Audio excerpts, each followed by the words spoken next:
Yes, in our first video, we have learnt the first poem, A Teenager's Prayer, is written by J. Morse. Today, we are going to solve English workshop. First activity is given. Choose the correct alternatives and complete the given sentences. First, fill in the blank is given. According to the poet dash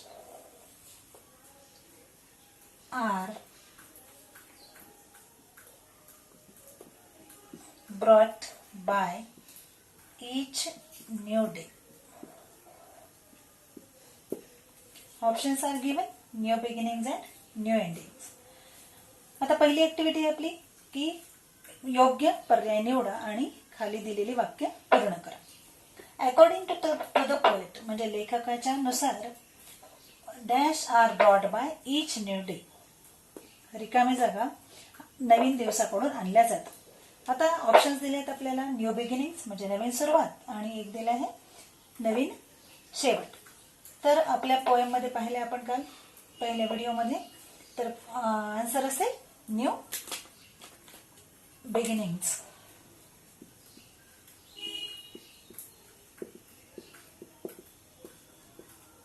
According to the poet, new beginnings are brought by each new day. Second, B is we must decide to take the road which leads to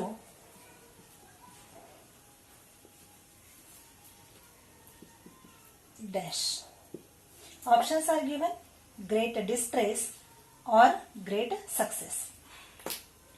या रिकाम्या जागेचा अर्थ आहे we must decide, आपण ठरवलंच पाहिजे काय की असा रोड निवडायचा जो कुठे नेईल आपल्याला, to leads which leads to great success, कुठे घेऊन जाईल, जो आपल्याला यशाकडे घेऊन जाईल असा मार्ग आपल्याला निवडायलाच हवा.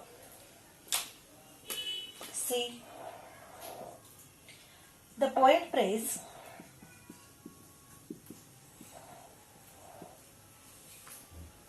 to the Lord to help him stand for what is dash. The poet prays to the Lord to help him stand for what is, and options are given, might or right. कवी प्रार्थना करतो कोणाला, देवाला, to help him stand for, मला त्याला मदत कर कशासाठी, फॉर व्हॉट इज, माइट और राइट. काय असेल answer, there is right. Right is the proper answer. Fourth is the poet wants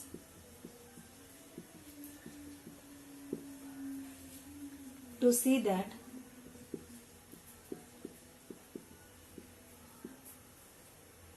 his teenage years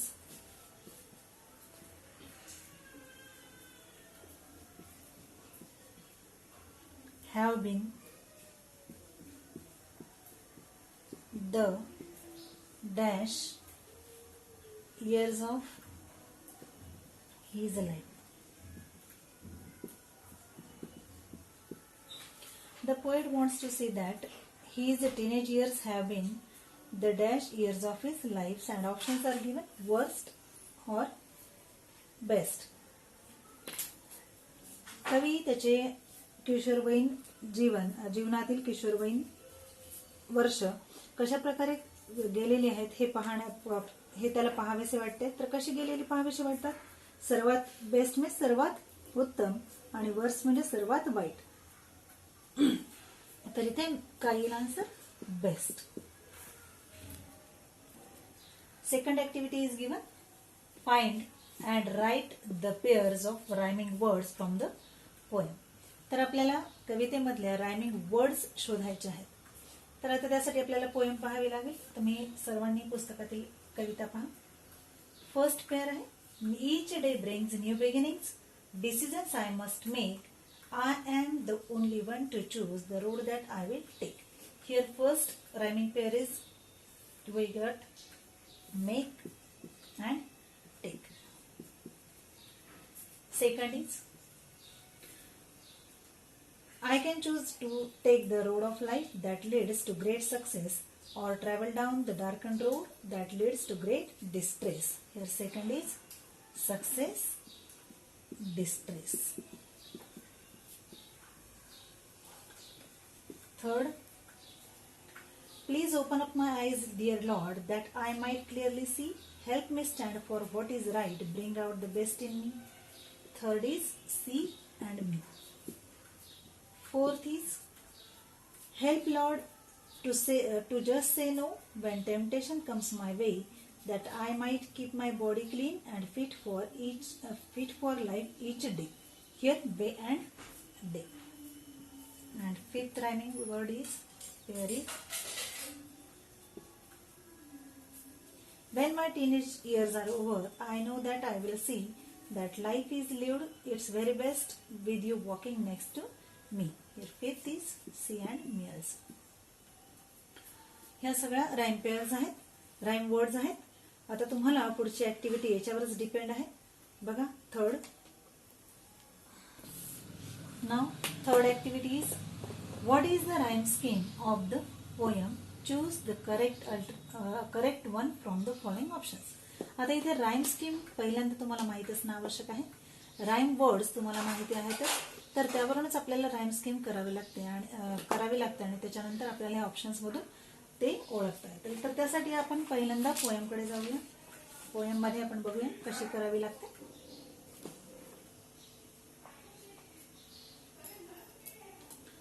आता ही पोएम आहे आपण शिकलेली. त्याच्यामध्ये राईम वर्ड्स पाहूया आधी. Each day brings new beginnings. आता तुम्हाला माहिती आहे राईम वर्ड्स आपण कसे करतो की कवितेच्या शेवटच्या शब्दांचा यमक जुळवणारे शेवटच्या शब्दांचा आपण विचार करतो.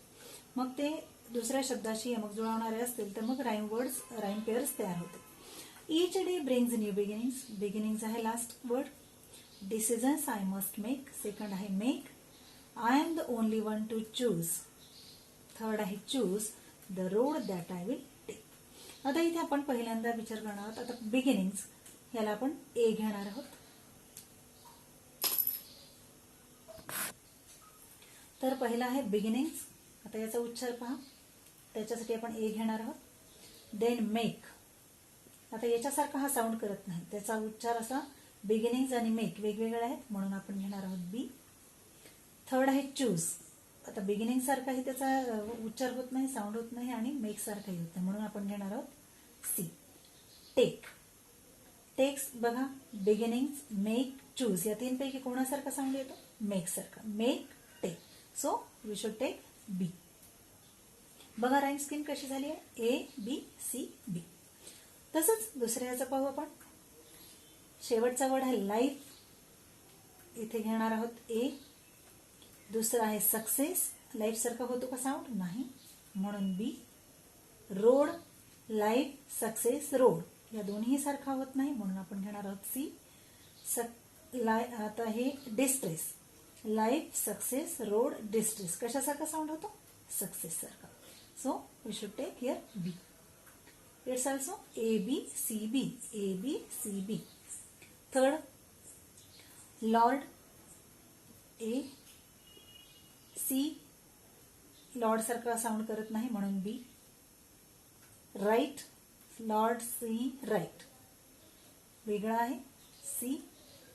मी. लॉर्ड सी राईट मी कशासारखा साऊंड आहे? सी सारखा म्हणून आपण इथे काय घेणार आहोत? B. Sorry B. A B C B. Fourth stance.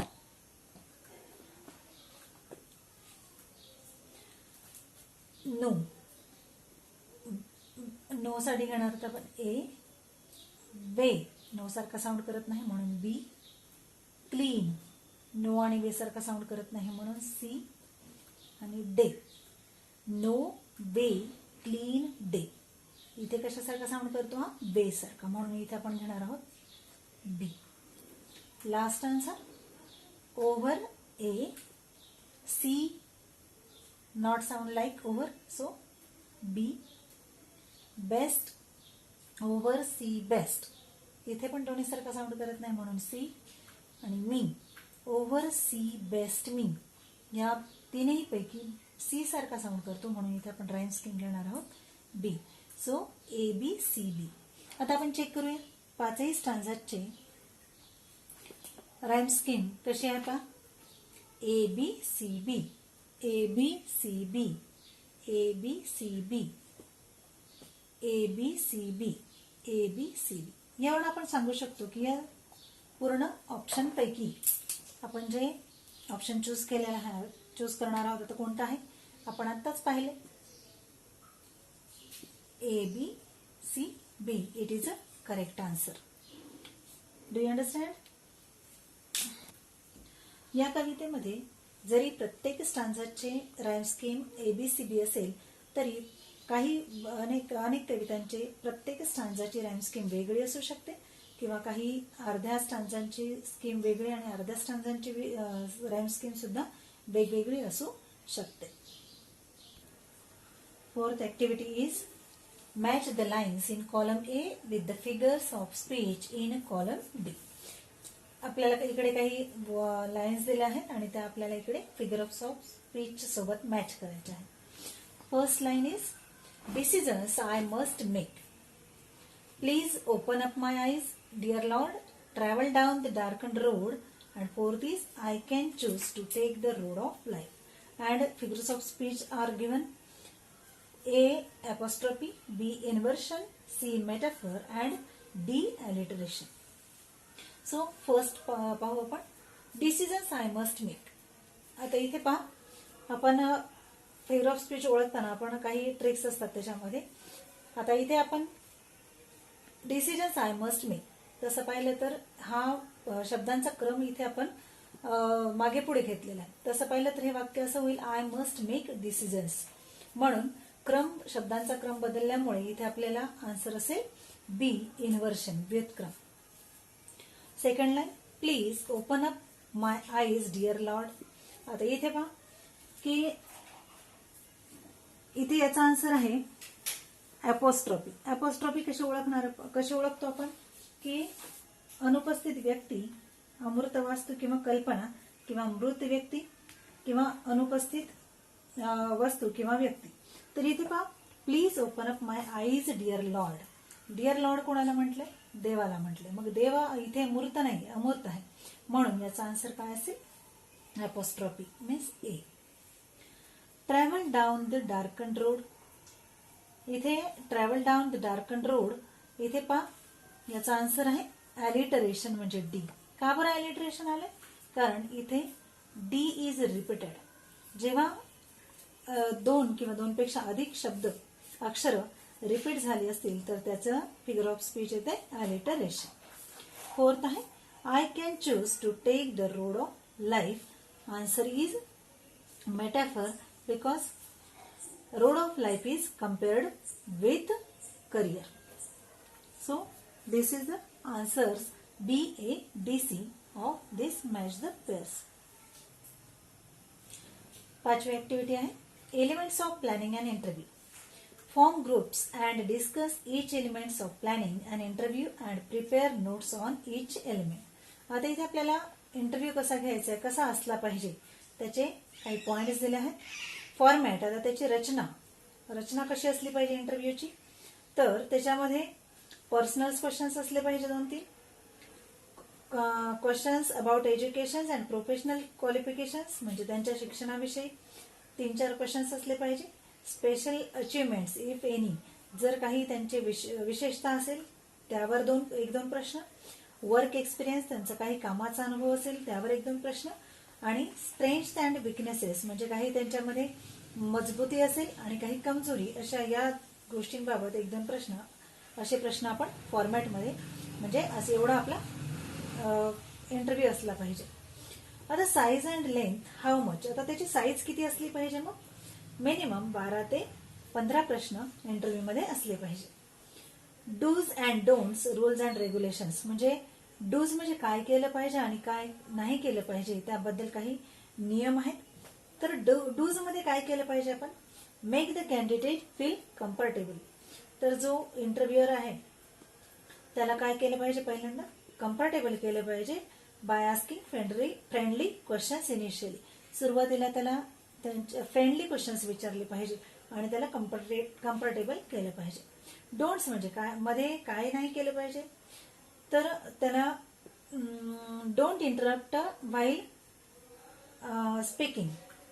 तो जेव्हा उत्तर देत असेल किंवा बोलत असेल तर त्याला डिस्टर्ब केलं नाही पाहिजे आणि तसंच त्याच्यावर प्रश्नांची फेक केली नाही पाहिजे. टाइप्स ऑफ क्वेश्चन्स, आता त्याच्यामध्ये कोणत्या कोणत्या प्रकारचे प्रश्न असले पाहिजे मुलाखतीत, तर येस नो टाइप क्वेश्चन्स और WH टाइप क्वेश्चन्स. आता इथे येस नो टाइप क्वेश्चन और WH type questions, both questions should ask. दोन्ही प्रकारचे प्रश्न या मुलाखतीत विचारले गेले पाहिजे. 6th activity, prepare a set of 10 questions to interview any successful teenager. You may use the following guidelines. आता तुम्हाला इंटरव्ह्यूला एका सक्सेसफुल टीनेजरचा इंटरव्ह्यू घ्यायचा आहे आणि त्यासाठी 10 प्रश्नांचे मांडणी करायची आहे. तर त्यासाठी तुम्ही खालील गाईडलाईन्सचा वापर करू शकता. Standard template for conducting and interview. तर स्टँडर्ड म्हणजे उत्तम प्रतीचा नमुना इंटरव्ह्यू घेण्यासाठी खाली दिला आपल्याला कसा असला पाहिजे. नेम ऑफ द इंटरव्ह्यू म्हणजे ज्याचा इंटरव्ह्यू घ्यायचा आहे त्या व्यक्तीचं नाव. नेम ऑफ द इंटरव्ह्युअर, जो व्यक्ती इंटरव्ह्यू देत आहे त्याचं नाव, घेत आहे त्याचं नाव आणि देत आहे त्याचं नाव. टॉपिक, विषय पर्सनल असू शकतो, रिसेंट अद्यावत असू शकतो, स्पोर्ट्स म्हणजे खेळाविषयी, बिझनेस विषयी, म्युझिक आणि आर्ट याविषयी टॉपिक असू शकतो. व्हेन्यू म्हणजे काय, स्थळ. तर हा इंटरव्ह्यू तुम्ही studio, TV channel, auditorium hall म्हणजे सभागृह इत्यादी ठिकाणी असेल ते तिथे नमूद करायचंय. डेट, कोणते तारीख, टाइम म्हणजे वेळ आणि कालावधी 1 तासाचा असेल किंवा अर्धा तासाचा कालावधी म्हणजे इंटरव्ह्यू किती तासाचा आहे हे ड्युरेशन मध्ये जाईल. टोटल 10 क्वेश्चन्स आर आस्क्ड, 10 प्रश्न विचारले जातील. त्याच्यामध्ये कोणत्या प्रकारचे विचारले जातील बघा. Mix up of yes no and WH questions, म्हणजे प्रश्न विचारताना yes no type questions as well as WH क्वेश्चन्सचा वापर केला पाहिजे. Place a proper background before every questions, आणि प्रत्येक क्वेश्चन विचारण्याच्या पूर्वी प्रॉपर बॅकग्राऊंड विचारण्यात आलं पाहिजे.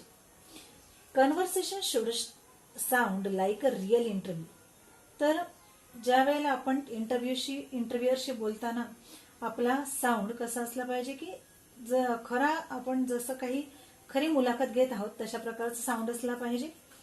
Avoid very personal questions, interview घेताना मुलाखत घेताना पर्सनल क्वेश्चन्स अवॉइड केले पाहिजे.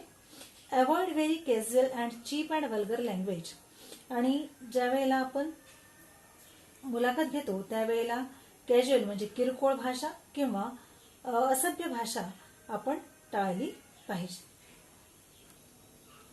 आता आपण हा 6वा क्वेश्चन पाहणार. Prepare a set of 10 questions to interview any successful teenager. आता आपण एका टीव्ही स्टारची मुलाखत घेणार आहोत. तर फर्स्ट क्वेश्चन असेल, how do you feel now that you have become a TV star. म्हणजे तुम्हाला टीव्ही स्टार बनल्यानंतर कसं वाटत आहे. Why did you decide to participate in the reality show. Third, how did you apply for it. Fourth, can you tell us something about the selection process.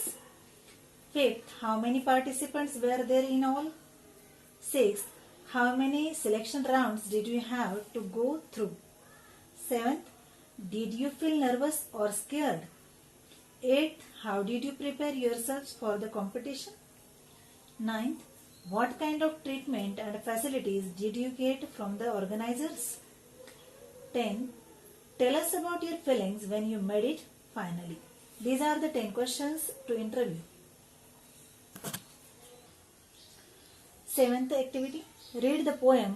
Write an appreciation of the poem in about 12 to 15 sentences with the help of the following points.